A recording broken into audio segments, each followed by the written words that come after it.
Здравствуйте! Каких только деревьев не встретишь на нашей планете. И сегодня мы познакомим вас с очень интересным деревом, о котором мало кто слышал. Речь пойдет о конфетном дереве. По-научному растение называется говения сладкое. Оно относится к семейству крушиновых.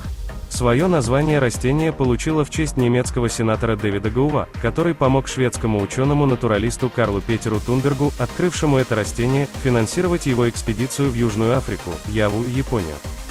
В Китае ее называют гуайцзао кривой финик, а в Японии изюмным деревом, потому что по вкусу плоды напоминают изюм. А конфетным дерево называют за ее сладкие плоды.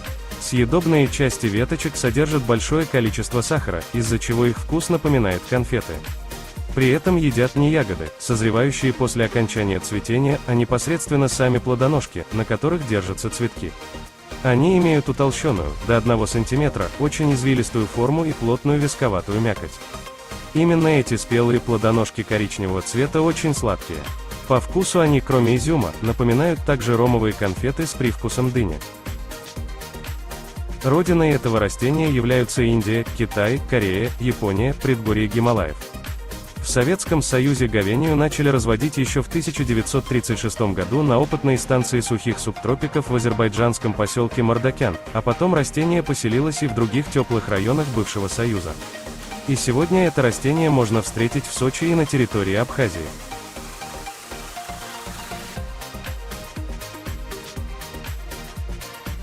Интересно, что на Руси хорошо знали об этом растении. Его называли карамельным деревом. Есть сведения, что оно культивировалось у нас с середины XVI века. Впоследствии секреты выращивания были утеряны. В начале XX века деревце снова было завезено из Европы для аристократов. Его выращивали как декоративный экземпляр. Оно украшало комнаты особняков своим красивым и необычным видом. В диком виде говения растет в виде дерева, размеры которого зависят от условий произрастания. Обычно это могучее раскидистое дерево высотой более 20 метров с прямым гладким стволом, покрытым серо-коричневой корой. Ветви, раздаваясь в разные стороны, образуют роскошную шарообразную форму. Ствол имеет диаметр до 75 см, продолжительность жизни растения – до 40 лет. А вот в качестве садовой культуры в наших краях говения приобретает более скромные размеры, ее высота не превышает 4 метра. А если брать комнатные деревца, то они и вовсе вырастают максимум на 1,5 метра. Дикое говение произрастает в основном в Восточном Китае, Японии и Корее. Селится на высоте 2000 метров над уровнем моря, растет на влажных песчаных и суглинистых почвах. Встречается в субтропических лесах, на каменистых невысоких склонах гор, среди зарослей кустарников. Растение очень любит солнечный свет и тепло. У говении красивая листва, окрашенная в темно-зеленый цвет. Листья расположены поочередно. Они простые, по форме овальные и достигающие в длину до 15 см, а в ширину до 8 см. На зиму листья опадают. Говения зацветает в июне-июле и превращается в прекрасное создание, усыпанное нежными белыми соцветиями. На веточках распускаются небольшие светло-кремовые цветочки изысканной формы. Нужно сказать, что цветки говения имеют в начале цветения белый окрас, а затем приобретают кремовый оттенок. Чашечки образованы 10 тонкими лепестками, которые отгибаются наружу, открывая корону из тычинок. Цветки образовывают большие скопления, свисающие шарообразными гроздьями. Их аромат привлекает медоносных пчел, которые прилетают опылять растения. Махровые белые кисти, оттеняемые зеленой листвой, настолько красивое зрелище, что это послужило причиной частого выращивания дерева в декоративных целях.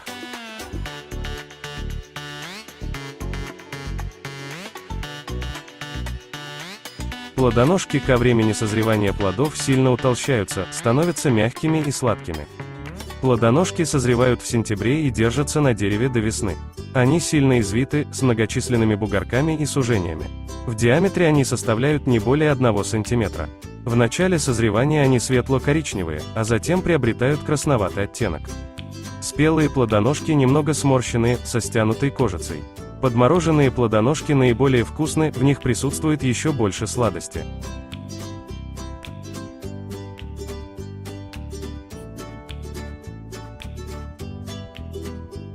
Плоды говении – это сухие, серо-коричневые округлые трехгранные коробочки, не раскрывающиеся в соплодиях. Коробочки величиной с горошину крепятся к толстым мясистым плодоножкам коричневого цвета. Они соединены между собой тонкой ножкой, которая заканчивается расширяющимся венчиком, защищающим основание плода. Вначале они яркого зеленого цвета, а в конце созревания засыхают и превращаются в темно-коричневые твердые шишечки. Их не едят, так как они не имеют мякоти. Внутри каждой коробочки находятся семена. В них содержатся протеины и жиры. Используют семена для получения саженцев.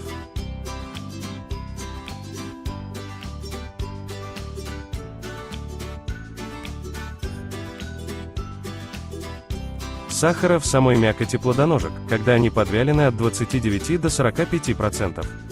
Это и есть основная особенность, которую имеет конфетное дерево. В мясистых плодоножках содержатся фруктоза, глюкоза, нитрат калия, протеин, сахароза, также очень много витаминов, яблочной и аскорбиновой кислоты. Иногда содержащиеся сахаристые вещества выступают на поверхности плодоножек. С каждого 25-35-летнего дерева можно собрать почти 35 кг плодоножек. Плодоножки, которые используются в кулинарии и медицине, заготавливают в тот момент, когда плоды конфетного дерева начинают созревать. Плодоножки становятся сочными, желтоватого или оранжевого цвета. В дальнейшем их либо употребляют в сыром виде, либо засушивают. В сушеном виде плодоножки содержат 40-48% сахаров, а из экстракта молодых побегов и семян готовят заменитель меда.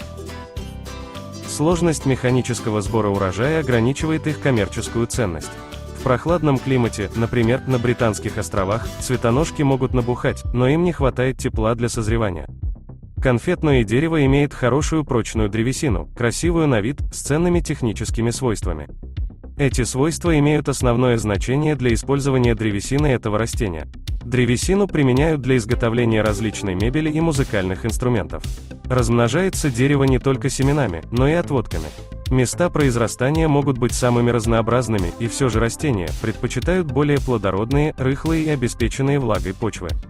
Прекрасно реагирует культура на защищенные от ветра и хорошо освещенные участки. Нежные молодые растения не выносят сильных заморозков, однако взрослые, старше 3-4 лет, способны выносить кратковременные заморозки примерно до 20 градусов С, возможно и чуть ниже. Неплохо говение переносит и засуху. Растение находит применение в кулинарии. Используют семена и плодоножки говении в свежем и прессованном виде в основном для кондитерских изделий.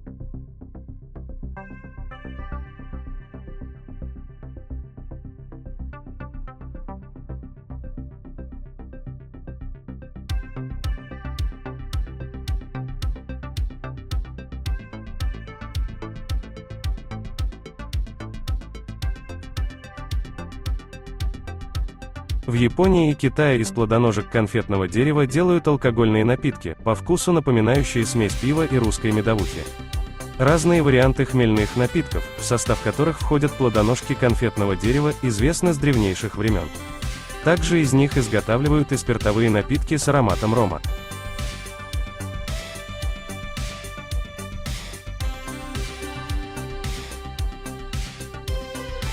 В вяленом виде плодоножки едят в Японии, Индии, Китае, Корее и странах Юго-Восточной Азии. В засушенном виде плоды используются наподобие изюма. Также из сушеных плодоножек изготавливают заменитель сахара. Помимо этого из говении готовят множество блюд: джемы, цукаты, сиропы, желе, десерты. Плоды говении добавляют в компоты и другие напитки, используют в качестве приправы. Конфетное дерево приносит большую пользу в медицине при лечении различных заболеваний. Плоды полезны при повышенном артериальном давлении. Отвары из плодоножек хороши при запорах и для снижения высокой температуры. Мастит, дизентерию, грипп, гепатит, носовые кровотечения и прочие болезни может вылечить отвар из корней и плодов. Семена используются при различных отравлениях, для отрезвления и в качестве мочегонного средства. Конфетное дерево давно используется в корейской и китайской традиционной медицине для снятия интоксикации после чрезмерного употребления алкоголя. Для этого заваривают похмельный чай. В него входит несколько компонентов, в том числе семена говения. Такой чай может также помочь в лечении лихорадки, подходит в качестве слабительного, а также используется для лечения проблем с печенью. Его применяют при кишечных расстройствах. Он нормализует стул, снимает симптомы метеоризма. Измельченные плоды можно использовать и наружно для заживления ран, при лечении опухолей, ожогов, ушибов и травм. Порошок из семян плодов конфетного дерева используют как мочегонное средство. Настой из этой муки является детоксикационным средством, помогающим при отравлениях. Плоды конфетного дерева обладают неплохими целебными свойствами в связи с содержанием в них немалого количества веществ, которые способны препятствовать окислительным процессам, происходящим в организме. Они хорошо выводят из него вредные токсичные вещества и способны восстанавливать поврежденные клетки. Вред употребления говении заключается в том, что у людей с ожирением она может вызвать наращивание массы тела. При нестабильном гормональном фоне большая концентрация сахарозы усугубляет это состояние. Также плодоножки конфетного дерева нельзя принимать в пищу диабетикам. С осторожностью нужно есть продукт людям, у которых наблюдаются пищевые аллергии.